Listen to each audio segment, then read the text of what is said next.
Vamos a ver acá que hay justamente tres orígenes, uno, en el 2, también en el 3.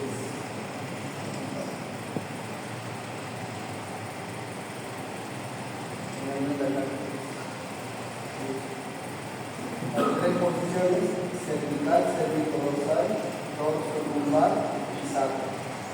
El riñón empezó en la región sacra.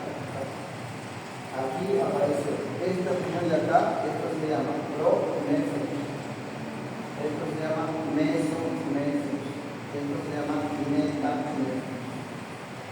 El riñón que se va a convertir al futuro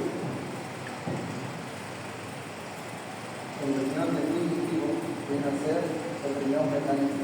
Ese es el que se va a convertir en lo que tenemos.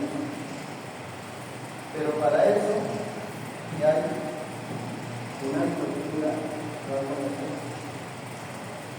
como el conducto de Wolff. En ese conducto de Wolff va a salir una estructura que va a formar luego el otro componente del sistema urinario. Esto se llama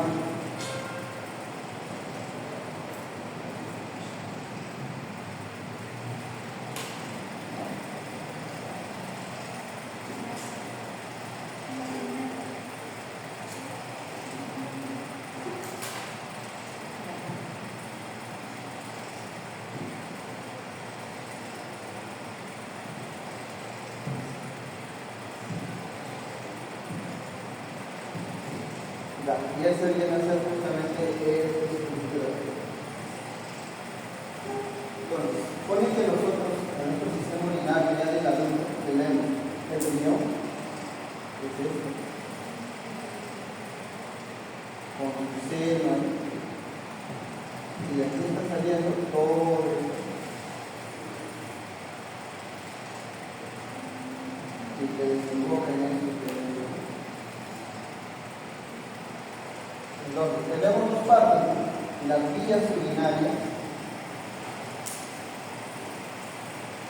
y acá tenemos el riñón, el que forma y el que conduce. El que forma el riñón deriva de este. Entonces, el origen embrionario de este es el metanefros, de nosotros es el metanefros. Y el origen embrionario de toda esta vía urinaria, incluido, ¿qué incluye esta vía urinaria? Cálculos mayores, cálculos menores, papila, un tubo colector. Porque a ese tubo colector está recién ingresando el túbulo contenedor estático hasta el dengue. Cápsula de bomba, ahí está, y el glomérulo. Entonces, el tubo colector está dentro del parénquima renal, es la corteza, es el tejido mismo del parénquima, pero los cálices mayores y menores están en el seno renal, igual a apenas, uretra. Entonces, si nos dicen el riñón, ¿de dónde se originó? El metanefros. Y la vía urinaria de dónde se originó? De la yema uretral. Esa yema uretral se originó de la yema uretral. La yema uretral, ¿Qué estructuras de la vía urinaria formó? Desde el tubo colector hasta el uréter. Más no la vejiga ni la uretra, porque eso ya deriva de otra estructura que se conoce como embrionaria. Ya tienes vías urinarias altas y hay vías urinarias bajas, ¿no? En urología. Urinarias bajas. Las vías urinarias bajas, que en este caso ya tienes camino vejiga, uretra, estos se originaron del seno urogenital.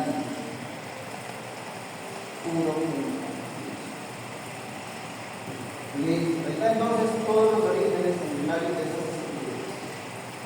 Ahora, el pronefros apareció en la cuarta y desaparece en la quinta.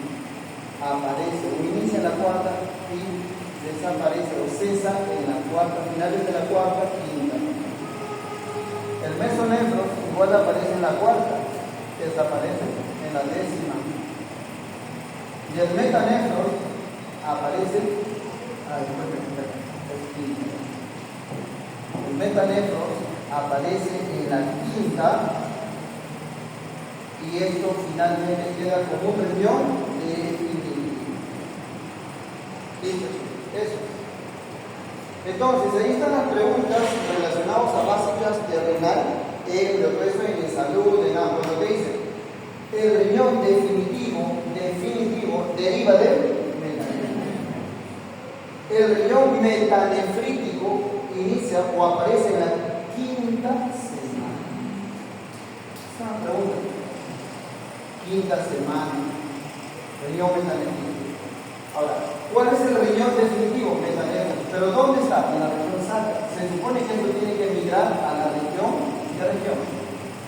Dorso lumbar. Y la pregunta es, ¿cuándo llega esto a la región dorso lumbar para ubicarse finalmente acá? ¿Cuándo? Aproximadamente del séptimo a la novena semana. Sexta, novena semana, séptima semana se pone en ese momento. 6 a 9. La séptima semana de la temporada. Ya, entonces, en la séptima semana ya debe estar llegando a su posición definitiva el riñón metanefrítico. Gracias a eso, al cambio de posición de las arterias renales que vamos a hacer ahora. Listo. El riñón metanefrítico, entonces, ¿qué constituye? Básicamente constituye el parénquima renal, si es que quiere ver desde el punto de vista histológico. Y parénquima en nefro, ¿qué significa? Nefrona. Y acá entonces ya tienes lo exacto en qué es una nefrona. Porque hemos dicho que en la yema ureteral, que es un derivado del conducto mesonéfrico, conducto de Wolff, da origen a quién? Uretra, cáliz renal, cáliz mayor, cáliz menor y tubo colector. ¿Qué significa? Que vía urinaria incluye al tubo colector. Entonces, ¿cuáles son los componentes de la nefrona? Cápsula de bomba. ¿Qué más? El glomérulo renal. ¿Qué más? La porción más activa de la nefrona, túbulo contorneado proximal, asa de túbulo contorneado distal. Chicos, eso es nefrona embriológicamente. O sea, si nosotros queremos hablar exacto qué es una nefrona, nefrona se llama eso, pero no se llama nefrona el tubo colector, porque el tubo colector es un derivado de la yema ureteral, por lo tanto ya es vía urinaria, el primer componente de la vía urinaria. Es como en el hígado, que te diga canalículo biliar, claro, ahí es el componente más pequeño que conduce la vía biliar, ahí nace la vía biliar. Está dentro del parénquima hepático, y dentro del parénquima hepático está el tubo colector. Entonces, este se llama tubo colector. Ahí. El tubo colector entonces es más medular y la nefrona es más órtica. ¿Y sí o no? Cuando hablan de insuficiencia renal crónica aguda o medular, relación órtico-medular con ecografía, y con eso se define cuándo se puede estar dañado en el riñón. Todo esto sirve, todo esto se aplica. Esto se aplica, se usa. Ya, entonces ahí tienen justamente a esta riñón. Ya viene entonces un riñón, o hablando de un embrión para esta formación. Entonces la parte renal.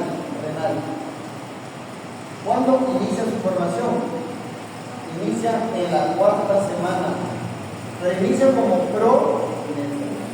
Que por cierto, es algo rudimentario, es algo que desaparece, algo que no filtra nada, no va a filtrar nada de orina.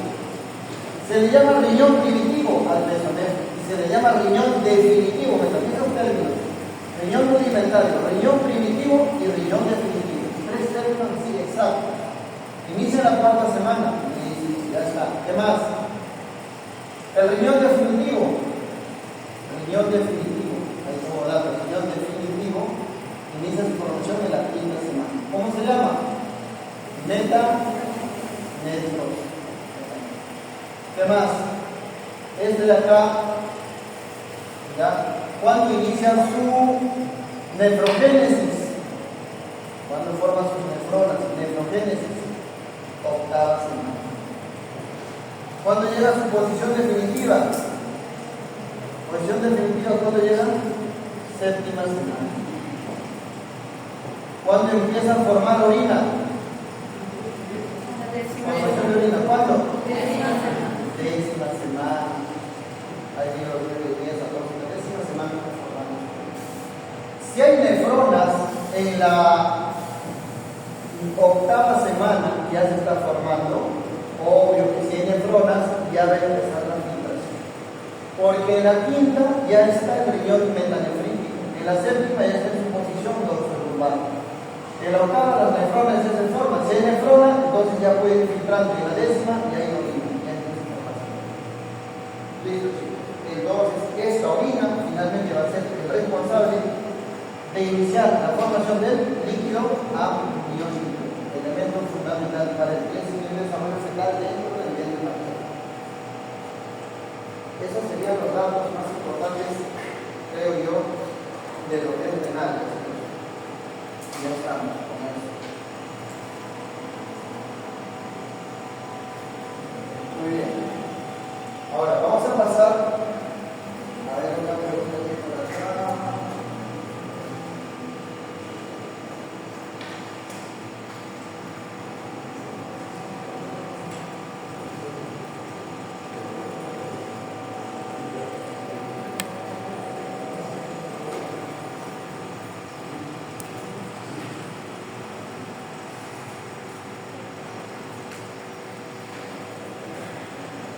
Veamos entonces ahora.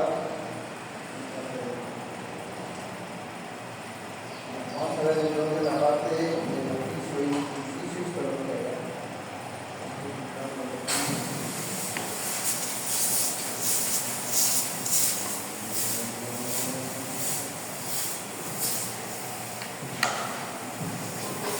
Ya nos pasamos ahora a lo que viene a ser algunas funciones importantes del riñón, pero nos vamos a su parte netamente funcional, función.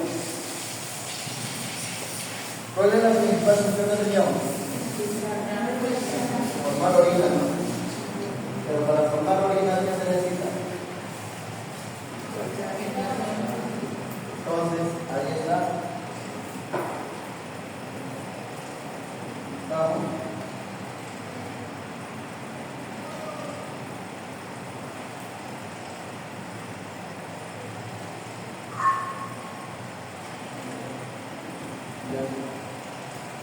Entonces, acá esto es constantemente una interacción entre lo que es nefrona y vaso sanguíneo. Y este vaso sanguíneo, bueno, llamado primer sistema vascular del riñón. El primer sistema vascular del riñón se llama glomérulo. Ese es el primer sistema vascular. Tras el glomérulo viene el segundo sistema vascular y que está en torno a estos túbulos. Y entonces a esos vasos, segundo sistema vascular se va a conocer como segundo sistema vascular, como el sistema peritubular, sistema vascular peritubular. La que ingresa, la arteriola aferente, la que sale, la arteriola eferente. La sangre ingresa en un día. ¿Cuánto está entrando por mililitro minuto por superficie corporal? 1200. Muy bien. Eso se llama flujo sanguíneo renal. Es el parámetro hemodinámico, 1200 mililitros minuto por superficie corporal, 1,73. Listo, ¿a dónde ingresa eso? Al glomérulo. ¿Y qué se espera? Que en este glomérulo se vaya filtrando. ¿Cuánto se filtra? Normalmente, fisiológicamente. ¿Cuántos serían en valores normales? Usted ya no sé los valores normales. ¿Cuánto sería? De 90 a 120 mililitros minuto. Eso es la tasa, ¿cómo se llama eso? Tasa de filtración glomérular. Se supone que si de todo esto, esta parte se filtra, para allá continúa el flujo sanguíneo, pero en menor proporción, porque una parte ya se filtró. La pregunta es cómo se llama ese parámetro que sigue al capilar ventricular. ¿Cómo se llama ese parámetro? Flujo plasmático renal. ¿Y cuánto es eso? 50% del flujo sanguíneo renal, y esto básicamente es 600 mililitros minuto diario. Listo, entonces ahí tienes el flujo sanguíneo renal, el flujo plasmático renal y la tasa de filtración glomerular. La función más importante del riñón, en definitiva, es la F, la filtración, la función más importante. Una vez que estas sustancias se filtren, lo que va a ocurrir acá es modificar, porque ya, ese es un refiltrado, ya está la orina todavía. ¿Qué va a ocurrir? Ya, puede reabsorberse. Esto se llama reabsorción, no absorción, reabsorción, porque es por segunda vez entrada a la sangre. Y a la vez el capilar ventricular puede dar algo, y eso se llama secreción. Entonces, si nosotros hacemos filtración más secreción menos lo que le quitas reabsorción, ¿eso qué te da? Excreción. ¿Y qué secreta? Entonces la orina es más que el producto de la filtración más la secreción menos la reabsorción. Entonces, ¿qué le quitas? Electrolitos, nutrientes. ¿Qué le secretas? Metabolitos. ¿No es cierto? Entonces, ese producto finalmente se llama orina. Ahí está la orina. ¿Con qué se mide la tasa de filtración glomerular? ¿Con qué se mide la filtración glomerular? ¿Qué se usa día a día en los hospitales? Si ustedes llegan a la emergencia y estamos todos los días con la paciente médico, ¿qué le pedimos? Uria, que no es tan específico, la creatinina. Con esto se mide. Pero si vamos quizás a Europa, clínicas, muchas así demasiado avanzadas, ¿qué usan? Lo mejor que hay para medir filtración, ¿qué es? ¿Qué es? ¿Alguien? No, algo mejor. Inulina. Chicos, ¿cuál es la idea de medir esto? Que el 100% solo filtra. Acá creatinina, 90% filtra y 10%, hasta 20% se puede secretar. Entonces no es especial para el mejor pero para lo que hay en nuestro medio, lo mejor es creatinina. Pero ¿cuál es la ventaja de creatinina? Sí, se filtra, una partecita se secreta, pero es económico, por eso es que lo usamos. Entre los dos, en la práctica clínica, chicos, primero se aumenta la urea y luego termina aumentando la creatinina. Eso es algo muy común que vemos en los pacientes renales. Primero siempre la urea alta y de ahí al rato ya está aumentando la presión de la creatinina. Entonces la urea es algo que constantemente va a subir primero que luego la creatinina. ¿Ya? Listo. ¿Cuánto es el valor normal de creatinina? 0.6 a 1.2 gramos por decilitro. ¿Inulina usamos en el promedio? No, pero sí es el parámetro más sensible para medir filtración glomerular. Lo mejor que hay en la práctica, en la teoría, es inulina. Se usa, chicos, pero por supuesto, y por eso vamos a usar normalmente en el promedio. Muy bien, ya está. ¿Con qué mides el flujo plasmático renal? ¿Con qué mides? Con el ácido paramino y púrico. Paramino y púrico. sería el flujo pneumático renal. Entonces, vean cómo más o menos se da el caso. Todo eso. El primer gran sistema vascular del riñón, entonces, ¿quién sería? El glomérulo. El segundo sistema vascular, el sistema vascular peritubular. ¿Qué son los vasos? Observando esto nomás, ya puedes deducir entonces las preguntas de clínica más comunes en los exámenes nacionales. Insuficiencia renal aguda, causa de insuficiencia renal, tipo de insuficiencia renal aguda, ¿cuáles son? Prerrenal, intrarrenal o renal. ¿Y cuál es la causa más común de insuficiencia renal aguda intrarrenal? ¿Ah? La NEA, necrosis tubular. Y prerrenal, hipovolemia, que va de la volemia, ya es prerrenal. Pero al final va a terminar haciendo NPA, necrosis tubular aguda. Entonces, ¿por qué? Y de acá entonces podemos deducir algo. Entonces, este es el riñón. Ahí está. El riñón. Y por acá tienes su corteza. Entonces, esa es la corteza. ¿En la corteza qué cosa hay? Sobre todo, ¿qué hay? Entonces, ahí está. Esto vamos a colocarlo.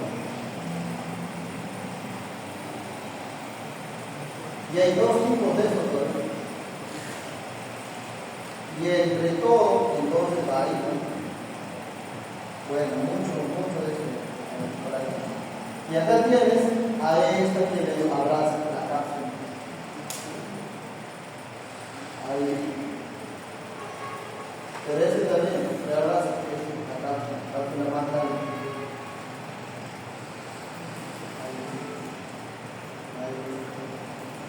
Y así.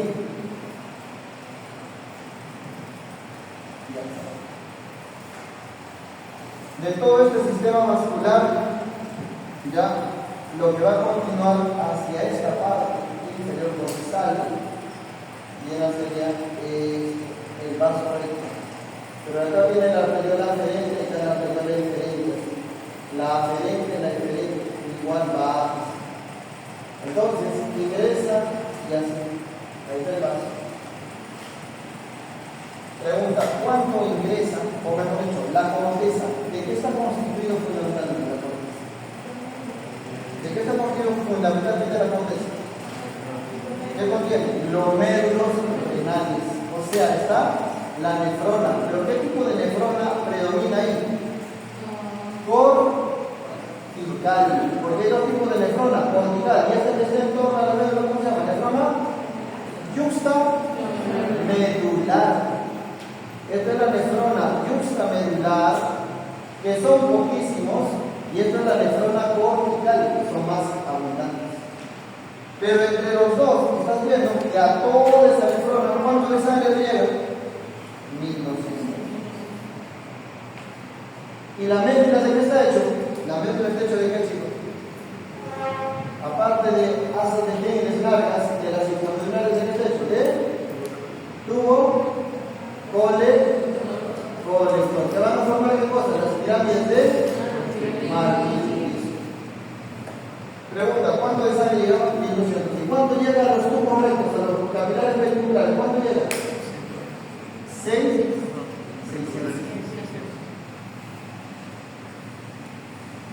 Entonces estamos hablando de una perfusión al 50%. Ya, a este paciente que esté chocándose, con una diarrea profusa, que se quemó, un gran quemado, o tiene un accidente, está perdiendo sangre. La pregunta es, ¿llegará a 1200? No. ¿Llegará a 600? ¿Cuál se va a necrosar primero? ¿Se va a lesionar primero? ¿Cuál? ¿Qué va a sufrir isquemia primero? ¿La corteza o la médula? ¿Por qué? Porque es más hipotónico, es hipertónico y más hipóxico. La médula renal en condiciones fisiológicas de hipóxicos es una parte más hipóxica. Normalmente aquí es hipoxemia, es lo que tiende a ser más hipoxemia. ¿Por qué? Porque hay menos flujo sanguíneo renal. Entonces, la corteza tiene alta perfusión. En cambio, la médula tiene baja perfusión. Por lo tanto, todos los contextos todos los contextos que cursen con hipovolemia, la primera zona que va a afectar, ¿cuál va a ser? ¿Cuál va a ser? ¿Corteza o médula? Médula. ¿Y en la médula qué cosa hay? ¿Qué hay en la médula? Túbulos. Y si no llega oxígeno a esos túbulos, ¿qué cosa va a pasar con esos túbulos? Se van a necrosar. ¿Cómo se llama eso?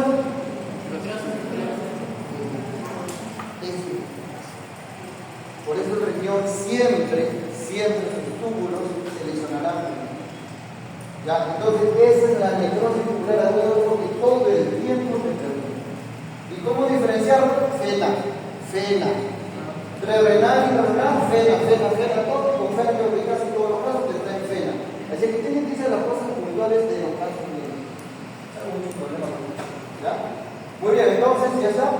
Esto nos permite entender entonces que la corteza es altamente vascularizada. En contexto de isquemia y hipoxemia, poco va a lesionarse esto. Pero en la parte medular que tienen los túbulos, esa sí se va a lesionar. Entonces, ¿cuál es la causa más frecuente de insuficiencia renal aguda? ¿Cuál es la causa más frecuente de insuficiencia renal aguda? Necrosis tubular aguda. Esta es tu respuesta, pues. Ya lo tienes, ya sabes por qué. Es más fundamental. ¿Por qué? ¿Cuál es el órgano que más se lesiona, que más sufre todas las veces que un paciente pierda volumen? ¿Cuál es el órgano que siempre se va a afectar y que tienes que cuidarlo? El riñón. Ese es el órgano que más se afecta. ¿Por qué? Porque todo nuestro sistema vegetativo direcciona la sangre al cerebro, al corazón, al páncreas, al hígado, pero menos al riñón. Y lo malo del riñón es que su médula es óxido. Y si lo bajas un poco nada más del flujo sanguíneo, chicos, en menos de 24 horas el paciente puede estar entrando a hacer diálisis. De verdad, cuando hay SDRAs así muy aparatosos, hay pacientes que en 24 horas chicos, ya están entrando a hacer diálisis de emergencia. Ya por eso es básico cuidar esto de la región del paciente y entender esta cosa. Muy bien, entonces, su función es formar la orina. Listo, ya está. Entonces, eso sería la tasa de filtración. ¿Cómo calcular la tasa de filtración glomerular de manera exacta? Y que con eso, por cierto, clasificas el ERC. ¿Cómo se llama? Fórmula. ¿Fórmula de quién? Korokov, Kauna. ¿Qué relaciona la fórmula de Korokov? Porque acá tú tienes solo un parámetro laboratorial, urea creatinina y listo. Pero las fórmulas ya no te valoran solamente urea creatinina. ¿Qué más hace? A este valor de laboratorio le agregan parámetros antropométricos o parámetros de la persona. Y con eso se hace más sensible y mucho mejor la valoración de esta filtración. O sea, la valoración de la membrana glomerular, porque eso es lo que estamos tratando acá de ver. ¿Cuál sería entonces la fórmula? Piensa de memoria, eso, porque siempre es 140 menos ¿qué? La edad. Ahí está el parámetro del paciente, su edad ya lo estamos incluyendo. ¿Esto acá por cuánto? ¿Por qué se multiplica? Por el peso. ¿Sobre qué? 72 ¿por qué? Ahí recién viene la creatinina sérica, no urinaria, sérica. Una cosa es que alguien venga y te diga, doctor, mira, mi creatinina me salió 1.3 o 1 hasta el límite, que le vas a decir que ya está en insuficiencia renal crónica. Puede ser, pero entonces si yo quisiera decirle si tiene o no alguna afectación renal, grave de afectación renal, mejor que le compensa. Entonces tendría que calcular la tasa de filtración renal. Ahora, si la paciente es mujer, ¿qué hacías? Si es mujer, ¿qué haces? Multiplicas por 0.85 a todo lo que te salió. Ya chicos, entonces esta fórmula es básica. ¿Cuándo dices enfermedad renal crónica terminal? ¿Tasa de filtración glomerular tengo de cuánto? Menor de cuánto, chicos, ya está la clasificación. Menor de ¿qué grado es eso? 30, ¿qué grado es? 4, pues chicos. 30 a 15 es grado 4 y menor de 15 grado 5. ¿Qué? Quiero llegar a 15 para decir que tengo renal terminal, falso. Desde 4 abajo ya se llama enfermedad renal crónica terminal. Acá vas pensando en la diálisis y acá tienes que dializar. Sí o sí. ¿Ya entiendes lo que hay? Grado 1, 2, 3. ¿Qué es eso? Ya, ahora, a esto que lo han agregado en las nuevas vías, albuminuria. Lo han agregado eso. Esa tasa de filtración glomerular y lo agregan albuminuria. Muy bien, entonces ya está. Eso sería. Ahora, vamos a ver la microscopía de esto. Nos interesa para poder entender un poco más de cosas. Nefrótico, nefrítico, glomerulonefritis y todas esas cosas que hay por ahí. ¿Ya? Muy bien. Entonces, vamos a avanzar.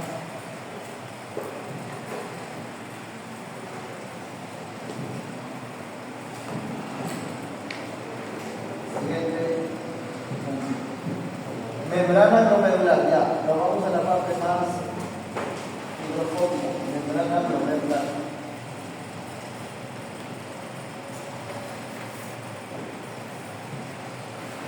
Ya está. De la membrana glomerular debemos recordar lo siguiente.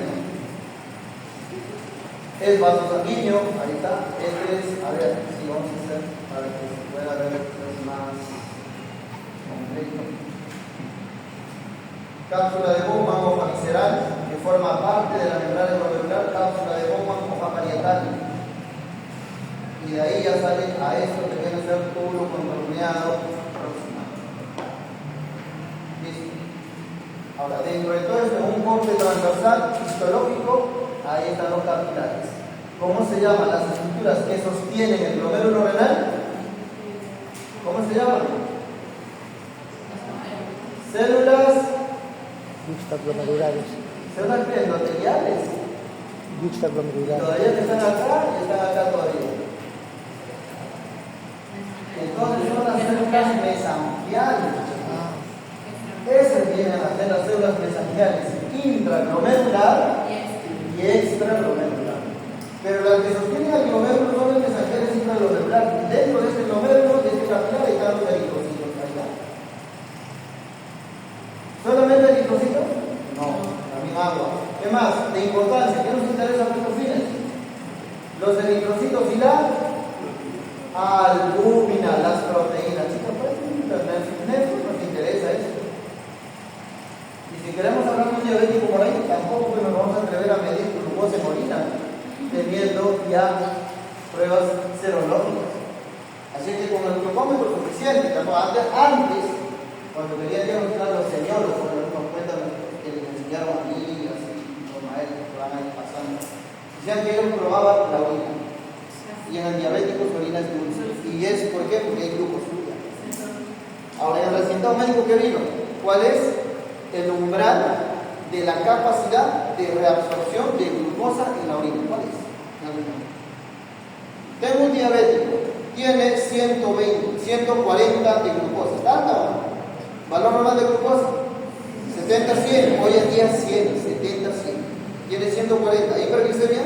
Sí. La pregunta es hiperglicemia. ¿Pasará y aparecerá en la orina? ¿Verdadero o falso? ¿Aparecerá en la orina o no? ¿Sí? ¿Seguro? ¿Qué dice la teoría? ¿Qué dice la teoría? La teoría dice, si la glucosa se filtra, el glomérulo filtra la membrana, mira, vamos a hacer la frente y vemos la glucosa, ya, glucosa, mira la glucosa, está la glucosa. ¿Cuánto de glucosa? Ya, le vamos a poner un valor, que en mi sangre, mi glucosa, acá glucosa, está en 140, ya, se filtró. ¿Cuánto desfiltró? 130. Pregunta, de estos 130, ¿algo de eso aparecerá o no en la orina? No, ¿por qué no? ¿Ah? Muy bien, porque hay unos transportadores, ¿cómo se llama? ¿Cómo se llama? Y hoy en día ya son blancos de tratamiento de diabetes. Está avanzando mucho la medicina, chicos. SG, LG, 1, 2, porque tenemos 2 riñones, acuérdense. En cambio, ese GLT1 es más intestinal y ese GLT2 es más renal. Del riñón tú recuperas glucosa, pero ¿dónde lo absorbes la glucosa? ¿Dónde absorbes glucosa? En el intestino. La absorción es del intestino por ese GLT1 a la sangre. Ahora hay inhibidores de ese GLT1, limitan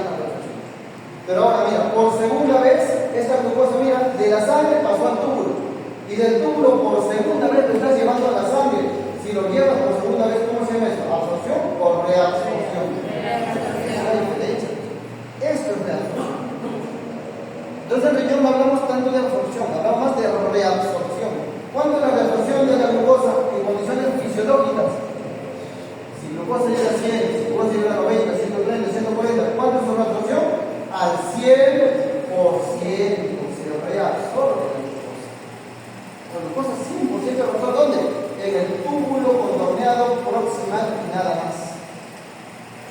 Ahora la pregunta es, ¿y cuándo va a aparecer glucosa en la orina? Su compañera lo decía, si es que acá se filtra ¿cuánto? Mayor de 180. Pregunta el resultado médico. Entonces, si la glucosa se filtra más de 180, este transportador se satura. Y al saturarse, la glucosa ahora sí va a aparecer en orina. Ahí es donde el diabético de orina es dulce. Ya, para que aparezca en la orina glucosa, ese paciente está como más de 200. Malísimo. Entonces ahí tiene 180, ya ese es el punto máximo de reabsorción. Entonces el umbral para la reabsorción de glucosa es menor o igual, es hasta 180 miligramos por decilitro. Más de eso aparece en la orina, aparece glucosa, glucosuria. Entonces la glucosuria se manifiesta en la orina si glucosa mayor o igual a 180 miligramos por decilitro. Ese sería entonces más o menos. Pasamos a la membrana glomerular. Acá está. ¿Qué tiene esa membrana glomerular? De adentro hacia afuera, endotelio. Ahí está el endotelio. ¿Qué tipo de epitelio es el endotelio? ¿Qué tipo de epitelio es el endotelio? Fenestrado, muy bien. Es un endotelio fenestrado en el riñón, pero ¿qué tipo de epitelio? Lano, chicos, ya histología, ya. Debemos saber siempre que los endotelios en cualquier parte es plano. Ya, entonces es un endotelio, ahí están sus células, que son células planas y es fenestrado. Significa que tienen esos poritos. Por encima de eso, ¿qué hay? Una capa. ¿De qué? De proteínas. ¿Cómo se llama esta capa de proteínas? Se llama membrana basal. Esta es la membrana basal glomerular. Y por encima de esa membrana basal glomerular están las células epiteliales que correlacionan con la capa visceral de la cápsula de Bowman. Y eso es podocito. Ahí estamos. Muy bien, chicos, ahí estamos. Entonces, esa sería. Este podocito tiene su diafragma. Y su diafragma está formado por qué proteína? ¿Cuál es la principal proteína que forma el diafragma de los podocitos? Nefrina. Muy bien, nefrina. Esta es la principal proteína. Entonces, la nefrina es la principal proteína de esta capa. ¿Qué capa es? Capa epitelial o podocito. ¿Qué capa está en la parte media? Membrana basal. ¿Qué capa es más interno? Endotelio. Componentes de la membrana glomerular son endotelio fenestrado, membrana basal y podocito. Listo, esos tres componentes son los que tienen. Muy bien, ahora tienes como principal proteína de la nefrona, de los podocitos, de esto que se conoce como nefrina. Principal proteína de la membrana basal, ¿quién es? Colágeno. ¿Qué colágeno? Tipo 4, cuya deficiencia es causa de síndrome nefrótico genético. ¿Cómo se llama la enfermedad? Cuya deficiencia de colágeno tipo 4 que produce síndrome nefrótico. Como se dice, ya se sordea.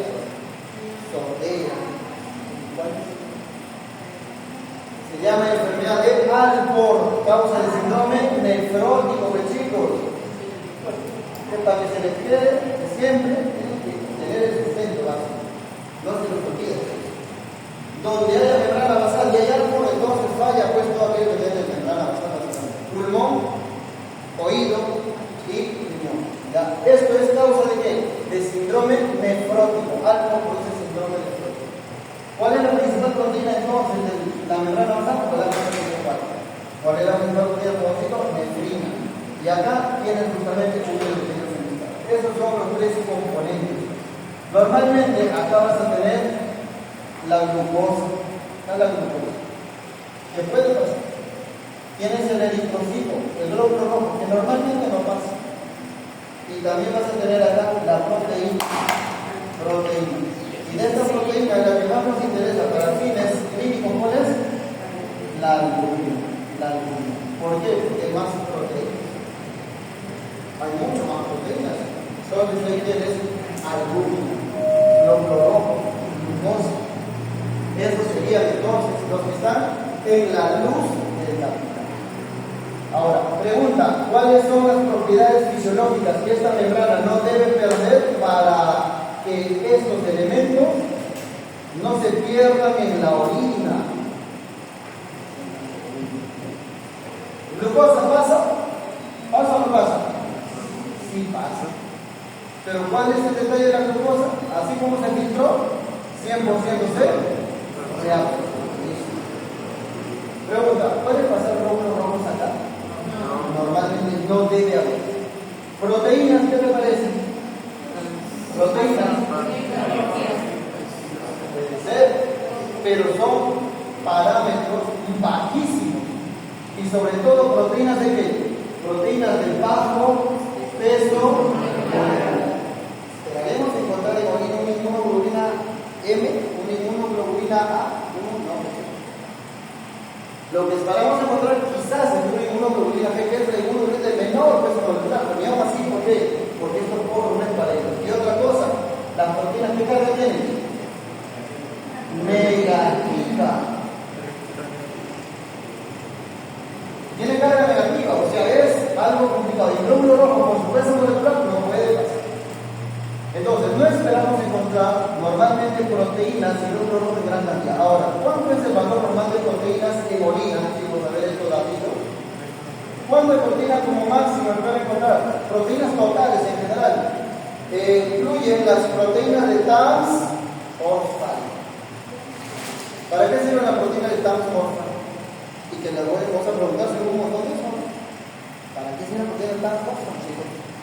¿Alguien ha escuchado? Son proteínas secretadas ¿por quién? Por los túbulos. ¿Y para qué sirven? ¿Ah? Sirven de núcleo para formar ¿qué cosa? En el sedimento, cuando mandamos la orina, nos lo dan como resultado. Cilindros. ¿Qué cilindros conocen? A ver, chicos, hemos hecho ya eso. ¿Cómo han hecho eso? Dígame, ¿por qué cilindros? Viadinos. El más fisiológico que esperas encontrar siempre en orina. ¿Qué más pueden decir? Hemáticos. Que si pasa sangre, aparece el cilindro hemático. ¿Qué más? ¿Ah? Leucocitarios. Que si me da pielonefritis, aparece en mi orina. Chicos, todo tiene un sentido. ¿Qué más? Granuloso. Que si hay insuficiencia renal aguda, puede aparecer. ¿Qué más? Serios. Que si hay NTA o si hay insuficiencia renal crónica, aparece también. Granulosos, que básicamente son los que más aparecen en estas enfermedades, en las insuficiencias. ¿Y qué más, chicos? Me falta uno. Graso. ¿En qué aparece graso? ¿Alguien? ¿En qué aparece el cilindro graso? La proteína de cruz de Malta. ¿En qué aparece?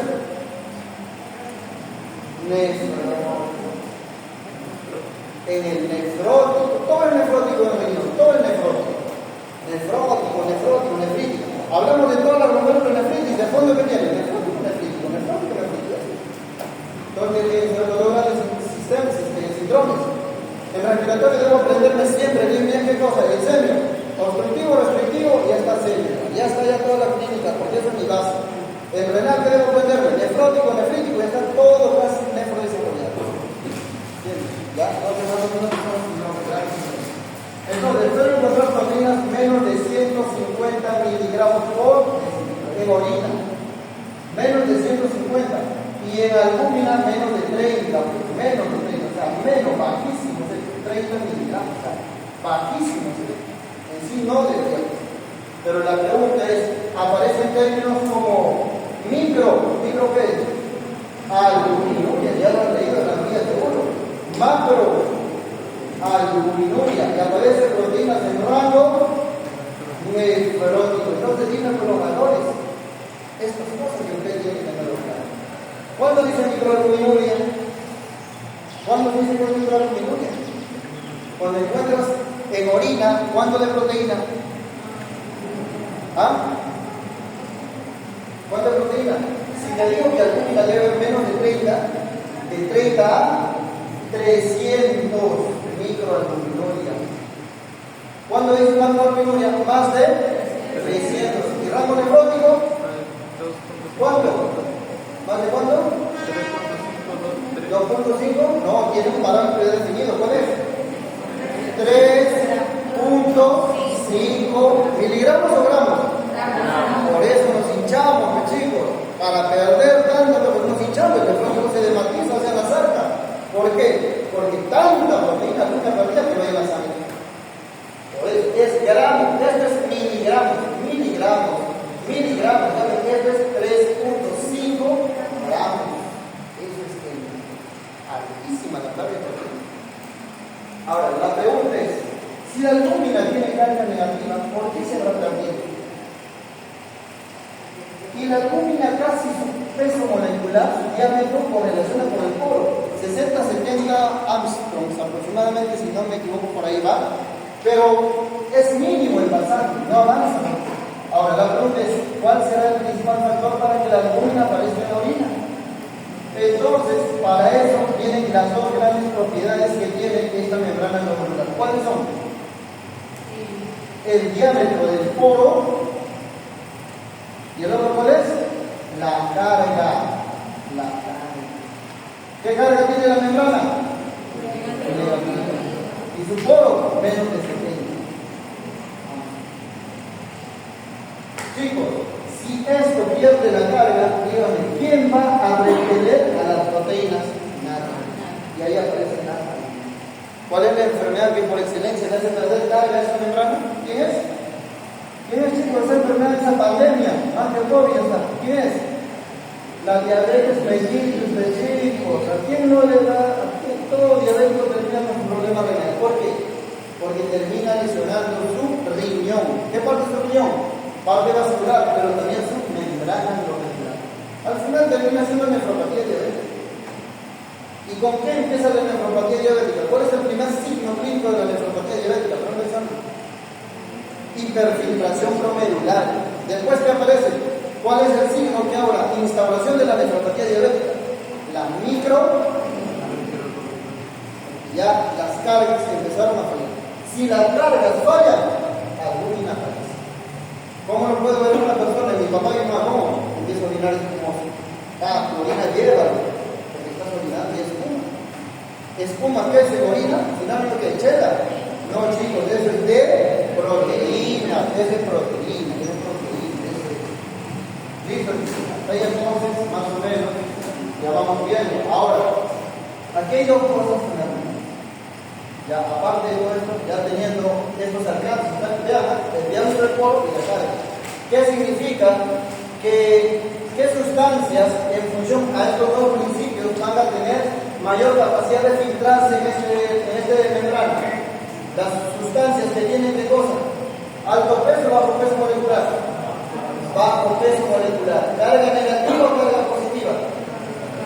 ¿Negativa o positiva? ¿Ah? Positiva. Si es negativo, no va a repetir la membrana, no va a pasar. Positiva. La filtración es máxima de aquellas sustancias que tienen bajo peso molecular y que tienen cargas. Es máxima. Porque van a pasar la membrana. ¿Y quiénes son los electrolitos? Son importantes, todos filtran. Pero lo bueno del riñón es, así como te dejo pasar, te recambio. Pero esos son procesos fisiológicos, es necesario que eso ocurra. Entonces, eso es máxima filtración. Requisito para la máxima filtración, ahí está. Muy bien, vamos a